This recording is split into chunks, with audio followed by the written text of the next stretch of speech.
She's an entrepreneur, author, and CEO whose path to success has been a lesson in perseverance. We're talking about one of our favorite people in the world. Her name is Kern Lima. Take a look at her story. The Kern Lima you see today is a self-made entrepreneur, philanthropist, and investor in more than 15 companies. But there was also a lot of rejection on her road to success. Earlier in her career, Jamie was a TV broadcaster. Despite her polished on-camera presence, behind the scenes, Jamie worked to manage the rosacea impacting her sensitive skin. Unable to find a product to conceal the redness, Jamie decided to create one, turning her living room into a makeup lab, launching IT Cosmetics. The brand was not an overnight success, and for the first 3 years, Jamie heard no from countless retailers and investors. But Jamie refused to give up. And then, a chance on QVC. Welcome to QVC, girl. And then I started crying. A 10-minute opportunity with the potential to change her life. Rather than sticking to the suggested script, Jamie did the unthinkable, removing her makeup on live TV to show how her products worked. Viewers responded, and the first batch sold out. More than 1,000 live shows on QVC later, IT Cosmetics would become the largest beauty brand in their history. Jamie eventually sold her company to L'Oreal for $1.2 billion. Now, Jamie's out with a new project, the Kern Lima Show podcast. Her first guest, her neighbor, Oprah Winfrey.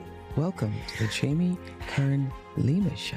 Plus, the New York Times bestselling author is out with her second book, Worthy: How to Believe You Are Enough and Transform Your Life. Okay, first of all, Jamie, I'm so happy that you're here. We love you.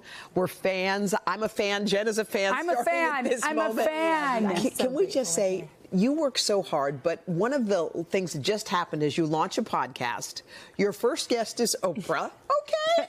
And you not only break into the top 100, you're #1 in self-help out of the gate. That's amazing. I mean, you've been working toward this too, an animal you weren't used to. How did that feel to hear the news about that?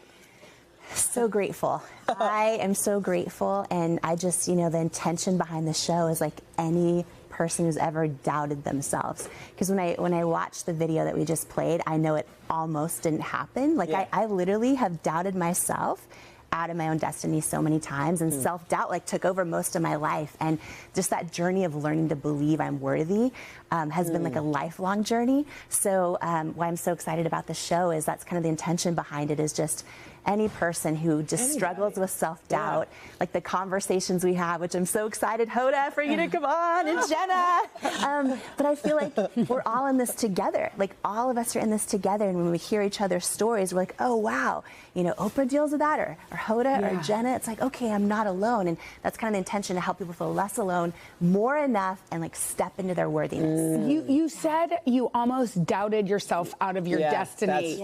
What did that look like? Do you remember moments where you sabotaged? I believe, Jenna, the lie. I believe the lie most of my life. If I achieved enough, then I'd finally feel enough, right? So most of my life I thought, okay, I know I don't feel enough as who I am, but I just need more confidence. I need to achieve more and achieve more. And I don't know if you guys have ever had this happen, where you have this big goal or dream, or maybe you think oh, when I hit the goal weight, or when I, get in the relationship, or I get that big job, and you arrive at it, you're like, why do I still feel like something's missing?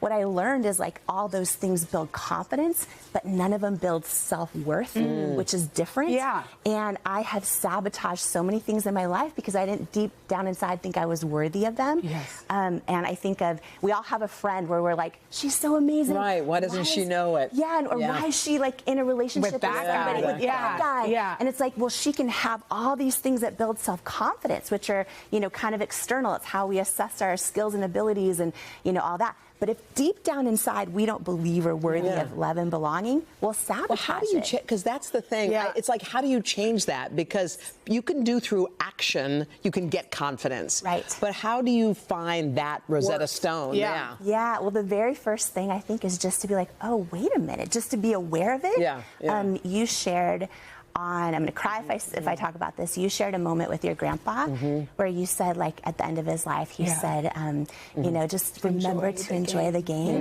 And I literally, when I saw that, started crying because here's the thing is right now 80% of women don't believe they're enough. So they're not even in the game. Like so many of us sit on the sidelines of life going, well, I think things are fine, and we don't feel worthy of actually being in the game to enjoy it. So we don't like raise our hand, we don't ask for the promotion, we don't tell the person we want to be more than just friends. And I think that just first being aware of like, oh, wait a minute. Well, I keep accomplishing things, or I hit my goal weight, or I did whatever, and I still don't feel enough. It's because whatever goal you accomplish, you still take you with you. Yeah. Right? And so building that you and building that self-worth and learning you're worthy of love and belonging as you are, that will be your ceiling. You can't out-succeed your level of self-worth. Oh, that's good. You can't out-succeed.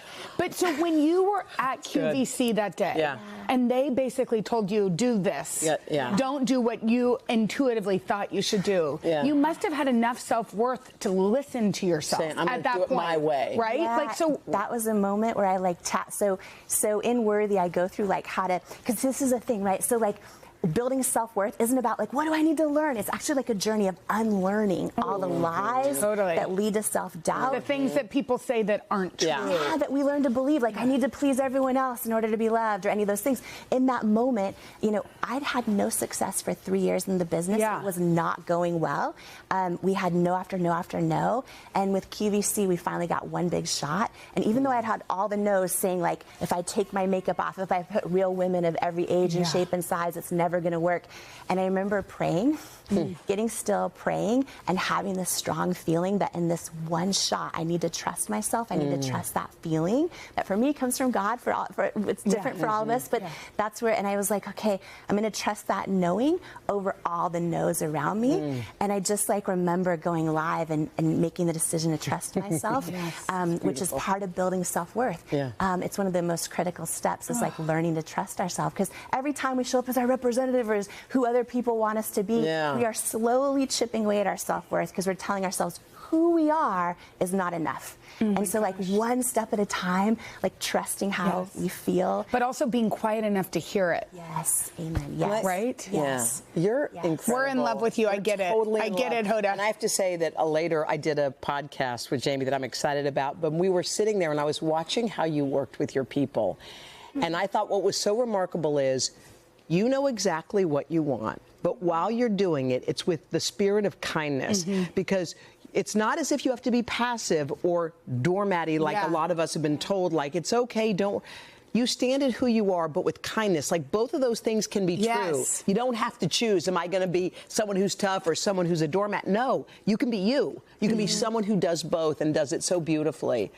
Thank you for coming on. Oh, and wait, Lima show. It's so good. By the way, Jenna too. Jenna's coming on. No, I'm you're coming. Gonna love it. I'm going to invite myself there. I'm going to walk to Montecito if I have to. I love it. And I'm going to knock on Oprah's door too. Perfect. Neighbor. All right. Thank you, Jamie. Check out Jamie's. You're awesome. Check out this podcast, guys. It's called The Jamie Kern Lima Show. You can listen to my conversation with Jamie on my podcast. I loved having you on. It was a game changer. She really did. She came and spoke to me constantly. I haven't about stopped. How amazing you are. Yeah.